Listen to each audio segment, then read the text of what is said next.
الحمدللہ رب العالمین والصلاة والسلام علی رسولہ الکریم وعلی آلہ واصحابہ اجمعین۔ محترم سامعین حضرات، اس وقت ہمارے ساتھ بہت ہی عظیم عالم دین حضرت علامہ مولانا محمد صدیق قادری صاحب زیدہ شرفہ جلوہ فروز ہیں، جو کہ شکارپور سندھ کے خطیب ہیں اور دارالعلوم غوثیہ جیلانیہ اور مدرسہ مجیدیہ تعلیم القرآن کے صدر مدرس اور مفتی ہیں۔ اللہ تبارک و تعالیٰ ان کی سایہ جمیلہ میں خیر و برکت کا نزول فرمائے۔ آج یہ ہمارے پاس تشریف لائے ہیں اور اپنے جذبات کا اور اپنے معاملات کا اظہار کرنا چاہتے ہیں، تو چلیں بلا تاخیر ان سے وہ باتیں اور ان کی وہ محبت کی گفتگو سنتے ہیں۔ جی مفتی صاحب۔ الحمدللہ رب العالمین والصلاة والسلام علی خاتم النبیین وعلی آلہ الطیبین الطاہرین واصحابہ النجوم الہدی، اما بعد۔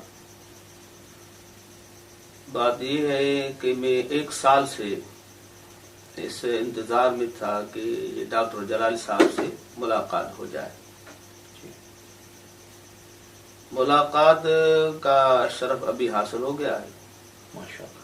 اور میں نے ملاقات کا انتظار اس لیے کیا کہ میرا لاہور آنا نہیں ہو رہا تھا۔ اچھا، ملاقات کا مجھے اشتیاق پیدا اس لیے ہوا، سبب اس کا یہ ہے کہ میں پچھلے سال اعتکاف میں بیٹھا ہوا تھا۔ وہ ہماری جامع مسجد ہے، بڑی جامع مسجد، وہاں میں اعتکاف میں تھا۔ 3 راتیں مسلسل یہ خواب میں مجھے بتایا گیا، اور خواب میں یہی آیا کہ آپ ڈاکٹر جلال صاحب کے پاس جائیں اور اس سے اپنے لیے، اپنے یہ مدارس ہیں آپ کے، ان کے لیے یہ آپ کی جو بچیاں پڑھتی ہیں یہ درس نظامی، ان کے لیے جلال صاحب سے دعا منگوائیں۔ وہ دعا مانگے گا، انشاءاللہ آپ کا بیڑا پار ہو جائے گا انشاءاللہ۔ تو پھر دن آیا، پھر دوسری رات بھی یہی خواب میں آیا، وہی شخصیت تھی، بڑی عظیم شخصیت تھی۔ اسی نے کہا کہ میں نے آپ کو کہا کہ جلال صاحب سے آپ دعا منگوائیں اپنے لیے، مدارس کے لیے، جو آپ کے بیٹیاں ان کے لیے آپ کا بس بیڑا پار ہو جائے گا، یہ میرا کہنا مانو۔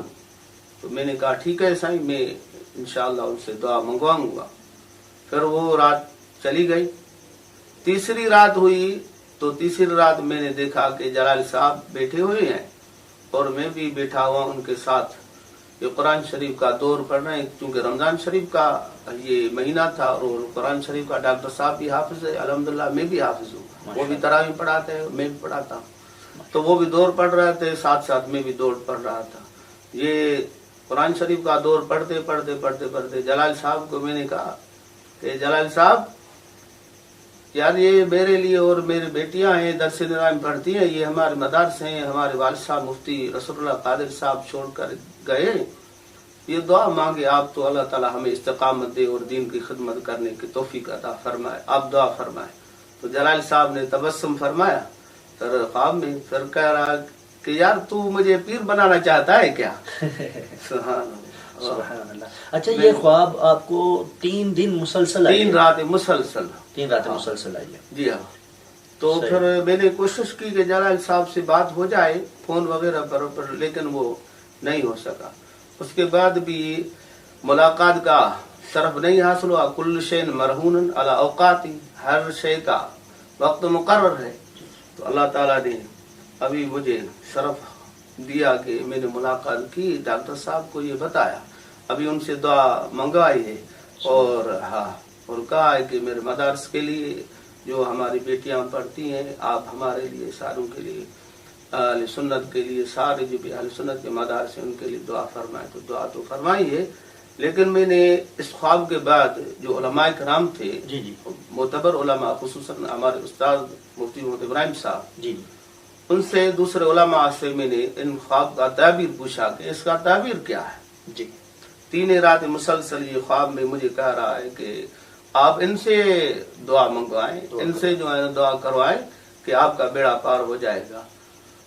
تو علماء کرام نے تعبیر جو بتایا وہ یہ تھا کہ جلال صاحب جس مشن پر کام کر رہے ہیں وہ مشن حقی ہے، یہ سری حق کی علامت ہے اور دلالت ہے. اور یہ جو معاملات ہوئے ہیں جلالی صاحب کے ساتھ، اس پر جلالی صاحب جو ہے نا اس معاملات میں حق بجانب ہے اور حق پر ہے، اور یہی تعبیر ہے اس کا. اور یہ دین کی جو وہ کام کر رہا ہے، اس کا دین کا کام اللہ اور رسول کے ہاں قبول ہے، اور اس کا اخلاص ہے یہ دین کا جو کام کر رہا ہے، یہ اس کا تعبیر ہے. تو میں نے کہا الحمدللہ اللہ تعالی ہمارے کو بھی، ہمارے دوسرے جو بھی علماء ہیں جو بھی دین کے ہم کام کر رہے ہیں، اخلاص کی توفیق عنایت عطا فرمائے. آمین. تو پھر آج آپ نے اللہ کے فضل و کرم سے حضور مفکر اسلام کنز العلماء سے ملاقات کی ہے. تو پہلے تو آپ بتا رہے ہیں کہ آپ نے 3 رات مسلسل خواب کا معاملہ رہا. اب آپ نے فزیکلی اسی طور پر حقیقی طور پر ان کے ساتھ ملاقات کی ہے، تو اب آپ کو ان کی شخصیت کیسی لگی؟ کہ بس میری اس سے زیادہ کوئی ملاقات نہیں ہے، نہیں کوئی اس سے کوئی تعلق ہے، لیکن جو اللہ تعالیٰ نے جو خواب کے ذریعے یا جس کو بصیرت ہے ان کو اللہ تعالیٰ یہ دکھاتا ہے کہ یہ کس اخلاص کے ساتھ کام کرتا ہے اور یہ خلوص کے ساتھ کام کرتا ہے، ان کے ساتھ جڑ جاؤ. تو ہمارا تو ان کے ساتھ ہی ہے اور مرنے دم تک ساتھ ہوگا. اور میں تو یہ کہتا ہوں کہ اگر اللہ تعالیٰ ہر ایک کو زندگی دراز عطا فرمائے، میں مر جاؤں تو جنازہ ڈاکٹر صاحب میرا پڑھائیں. یہ بڑی اہم شخصیت ہے. اللہ تعالیٰ ہم کو ان کا ساتھ دینے کی توفیق عنایت عطا فرمائے.